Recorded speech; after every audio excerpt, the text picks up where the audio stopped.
Good morning, students. Good morning, teacher. എല്ലാവരും ഭക്ഷണമൊക്കെ കഴിച്ചിട്ടാണോ വന്നത്? ഇപ്പൊ കുറച്ച് ദിവസം കൂടെ കഴിയുമ്പോൾ സ്കൂൾ അടയ്ക്കുമല്ലേ? അതിന്റെ സന്തോഷം നിങ്ങളുടെ മുഖത്ത് കാണാനേ ഉള്ളൂ. എല്ലാവരും വന്നോ?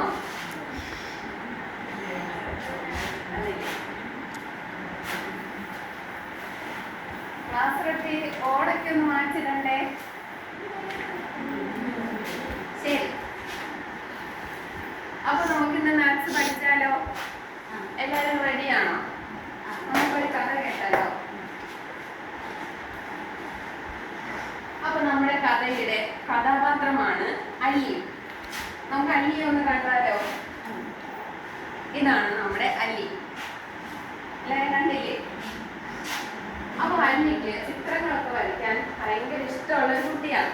അപ്പൊ വീട്ടിൽ നിന്ന് ചായ പെൻസിലുകളും സ്കെച്ചും ഡ്രോയിങ് ബുക്കും എല്ലാം വീട്ടുകാർ വാങ്ങിച്ചു കൊടുക്കുമായിരുന്നു. അപ്പോ അല്ലി നല്ല മനോഹരമായ ചിത്രങ്ങൾ വരയ്ക്കുമായിരുന്നു. അങ്ങനെ അല്ലിക്ക് ഒരു അനിയനുണ്ട്. അനിയന്റെ പേരാണ് നന്ദു. നന്ദു ഭക്ഷണം കഴിക്കാനൊക്കെ ഭയങ്കര മടിയായിട്ടുള്ള ഒരു കുട്ടിയാണ്. അപ്പോ നന്ദുവിന് ഭക്ഷണം കൊടുക്കാൻ വേണ്ടി അമ്മ കണ്ടുപിടിച്ചൊരു വിദ്യയാണ് രാത്രി ചന്ദ്രനെയും നക്ഷത്രത്തിനെയും ഒക്കെ കാണിച്ച് നന്ദുവിന് ഭക്ഷണം വാരി കൊടുക്കും. അപ്പൊ നന്ദു എന്താണ് കഴിക്കും. അപ്പൊ അല്ലിക്കും രാത്രി പുറത്തിറങ്ങാൻ ഭയങ്കര ഇഷ്ടമാണ്. നിങ്ങൾക്ക് ഇഷ്ടമാണോ?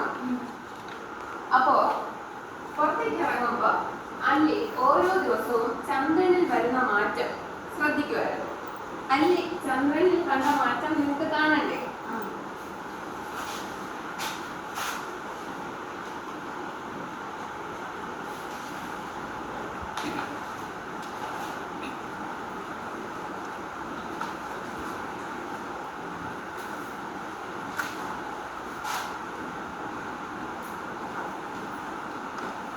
അല്ലി ആദ്യത്തെ ദിവസം ചന്ദ്രനെ നോക്കിയപ്പോ ഇത്രേ ഉണ്ടായിരുന്നുള്ളൂ. കുറച്ച് കഴിഞ്ഞപ്പോ കുറച്ചുകൂടെ വലുതായി. ഇങ്ങനെ ചന്ദ്രനിലുള്ള മാറ്റം അല്ലി ശ്രദ്ധിക്കുന്നുണ്ടായിരുന്നു. അങ്ങനെ ഒരു ദിവസം അല്ലി മുറ്റത്തേക്ക് ഇറങ്ങിയപ്പോ ഭയങ്കര നില.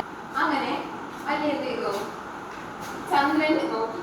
ചന്ദ്രന് ഭയങ്കര വെളിച്ചം. അപ്പൊ അല്ലി എന്താ കണ്ടതെന്ന് കാണണ്ടേ?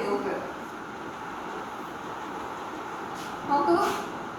എന്താണ് ഇതിൽ കാണുന്നത്? ചന്ദ്രൻ. പൂർണ്ണ ചന്ദ്രനല്ലേ? വൃത്താകൃതി അല്ലേ ഇതിനുള്ളത്? ഓക്കെ. അപ്പൊ ഈ പൂർണ്ണ ചന്ദ്രനെ കണ്ടപ്പോ അല്ലിക്ക് ഒത്തിരി ഇഷ്ടപ്പെട്ടു. അങ്ങനെ അല്ലി അത് ഡ്രോയിങ് ബുക്കിൽ വരയ്ക്കാനായിട്ട് തീരുമാനിച്ചു. അങ്ങനെ അല്ലി മനോഹരമായിട്ട് ആ ചിത്രം തന്റെ ഡ്രോയിങ് ബുക്കിൽ വരച്ചു. അല്ലി വരച്ച ചിത്രം കാണണ്ടേ? ഡ്രോയിങ് ബുക്കിൽ വരച്ചിട്ട് അത് വെട്ടിയെടുത്ത് അവളൊരു കാർഡ്ബോർഡിൽ ഒട്ടിച്ചു. ആ ചിത്രമാണ് ഇത്. ഇതെന്ത് ആകൃതിയാണ് ലക്ഷ്മി അനിൽകുമാർ? വൃത്തം. Very good. അപ്പൊ വൃത്താകൃതിയിലുള്ള ഈ ചിത്രം കുറച്ചുകൂടെ മനോഹരമാക്കണമെങ്കിൽ ഇതിന്റെ പിൻഭാഗം കണ്ടില്ലേ? ഇവിടെ എന്ത് ചെയ്യണം? കളർ പേപ്പർ ഒട്ടിക്കണം. അങ്ങനെ അല്ലി അത് തീരുമാനിച്ചു. അപ്പൊ വൃത്താകൃതിയിലുള്ള ഈ ഒരു പ്രതലത്തിൽ എത്രത്തോളം കളർ പേപ്പർ വേണം എന്നുള്ളത് എങ്ങനെ കണ്ടുപിടിക്കും? അതിനാണ് നമ്മൾ വൃത്തത്തിന്റെ പരപ്പളവ് എന്ന ആശയം ഉപയോഗിക്കുന്നത്.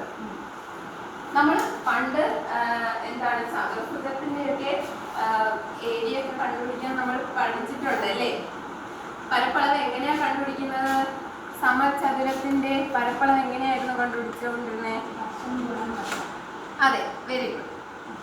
അപ്പോ വൃത്തത്തിന് പക്ഷെ നമുക്ക് അങ്ങനെ പറ്റുമോ? വശങ്ങളുണ്ടോ വൃത്തത്തിന്? ഇല്ല. അപ്പോ അതിനു വേണ്ടിയാണ് നമ്മൾ വൃത്തത്തിന്റെ പരപ്പളവ് പഠിക്കുന്നത്. അപ്പൊ നമുക്ക് പഠിച്ചാലോ?